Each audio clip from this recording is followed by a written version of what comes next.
From the opinion pages of the Wall Street Journal, this is Potomac Watch. President Biden gives a State of the Union address with some high-flying rhetoric about bipartisanship.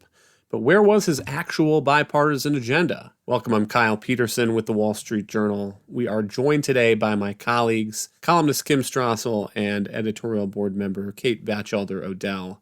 It's always hard to try to summarize a speech of an hour or more, but one way to sum up President Biden's Tuesday State of the Union would be raucous. At some points, I asked myself, wait a second, am I watching the British House of Commons Prime Minister's questions?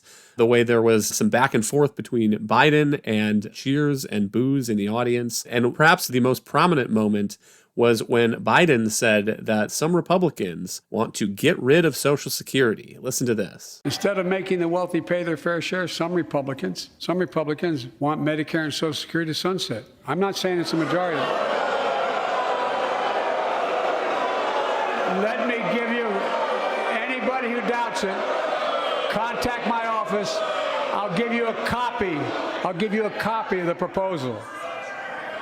That means Congress doesn't vote.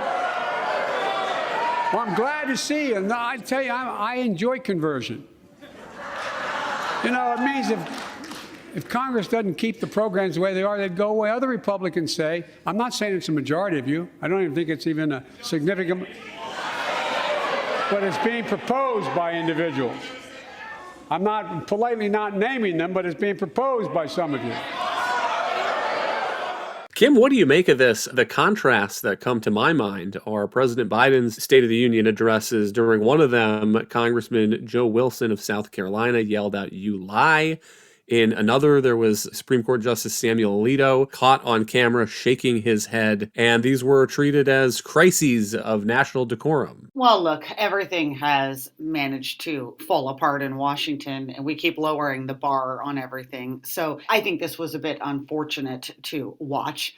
Look, presidents routinely use State of the Unions to hype up their own agendas, which often involve a lot of exaggeration, and to accuse the other side of doing things that the other side doesn't want to do. Now, Biden has been particularly bad about this in office, both in his exaggerations and his accusations against Republicans. So you can see why there was a lot of frustration there from the GOP, especially this completely false argument that they want to get rid of Medicare and Social Security. At the same time, yes, in the past, when presidents have made those claims and it has frustrated the other side, especially when they're hailing their agenda or their accomplishments, you sit there, you don't stand up, you don't clap. That has usually been the response. As you said, we had a few moments where people acted a little bit more aggressively.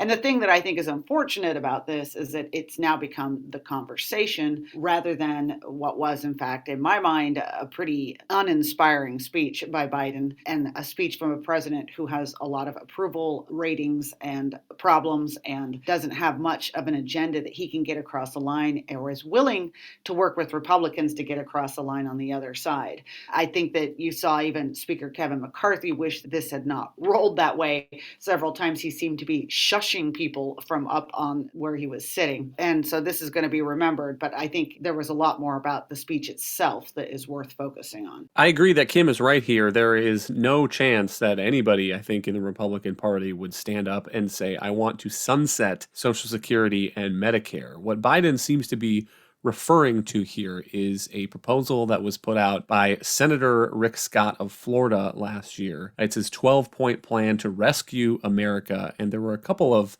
political buzzsaws in there, at least to my eye. One of them was this line where he says, all federal legislation sunsets in 5 years. If a law is worth keeping, Congress can pass it again.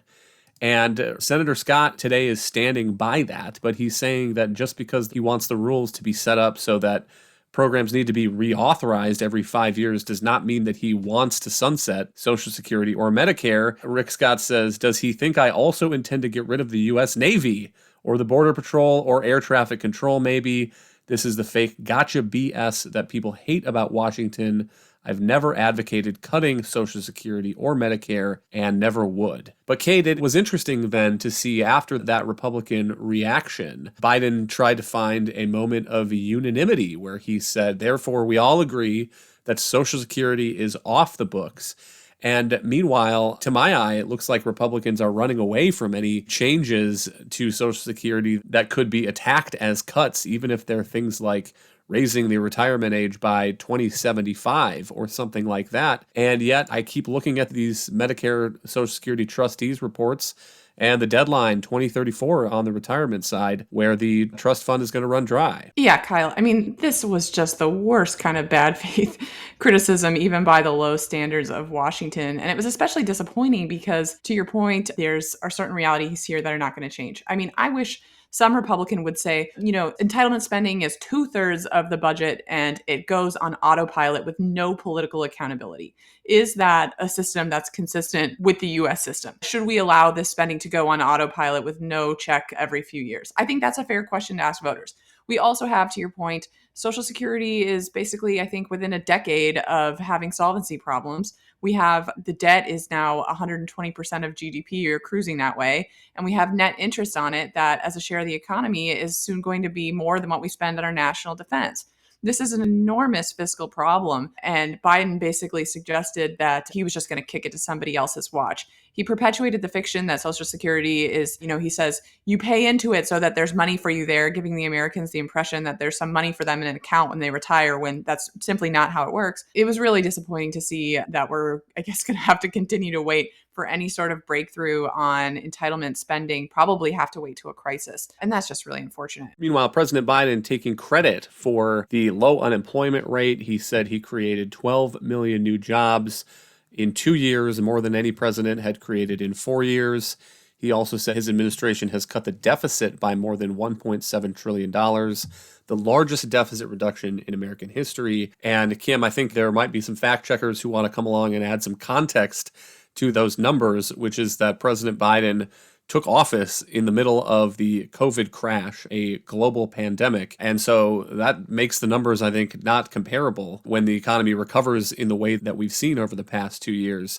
And the other thing that is notable, and the Journal's editorial today raises this, is there are some reasonably good economic recovery numbers, and yet you look at President Biden's polling, and it doesn't seem to reflect that. So his job approval rating in the Real Clear Politics average is 44%, and even 58% of Democrats say that they would prefer their party to pick a different nominee for president in 2024. So Kim, how do you explain this apparent contradiction between all of the things that President Biden was taking credit for on Tuesday night and the polling that suggests that voters are skeptical of that? Well, first of all, on his economic claims, this is what you call juking the numbers. Look, when half of the country is locked in its home and then they're finally unlocked and they go back to the job they had before, that hardly counts as creating a job. That's just called reopening the business stores. So he can talk about 12 million jobs, but I think people understand better. Similarly, on cutting the deficit, when you pour so much money into the United States in an unprecedented way, and then you decide to not do that for a second time or not do it as much, you hardly get credit for somehow reducing deficits or the national debt. And in fact, if you look at the raw numbers, things have become much worse under the Biden Democrats since they've been in Washington, at least in terms of our fiscal balance sheet. The president was always going to claim that he made all of these accomplishments, and very much his speech, look, I think is a broad way of looking at this speech. It was meant to say, look at all the great things we did, and we just aren't finished yet. So now we got to get it done. And that was really what the rest of the speech was, although I would note with many, many provisions that have no shot of passing Congress. And in that regard, it was a fantasyland speech as well. It was not an outreach to the GOP on any kind of issues. And I think that helps account in part for the low approval ratings. A couple of things. First of all, people, when they go out, what they feel as they are buying groceries, what they feel as they are filling up their gas tank is not what Biden presents in this speech. And that is in part because of inflation. It's in part because that inflation has really eroded wages. Folks know that while you can look at paper on some of these numbers that he rolled out, that is not the actual state of the economy for most Americans. So I think that is frustrating to them, and it accounts in part for why you see these low numbers. Also, though, just that people are aware that a lot of these big agenda items that the president laid out again and things we have to get done, they worry that they would not be good for the economy either. And we can run through some of them. But, I think one of the things that really stuck out, a recent Washington Post poll, ABC poll, only 16% of Americans say that they feel better off since Biden became president. And that really plays into those poll numbers you see and really puts some focus on this president who looked as though he was taking a victory lap when there really is not a lot of victory to be applauding here.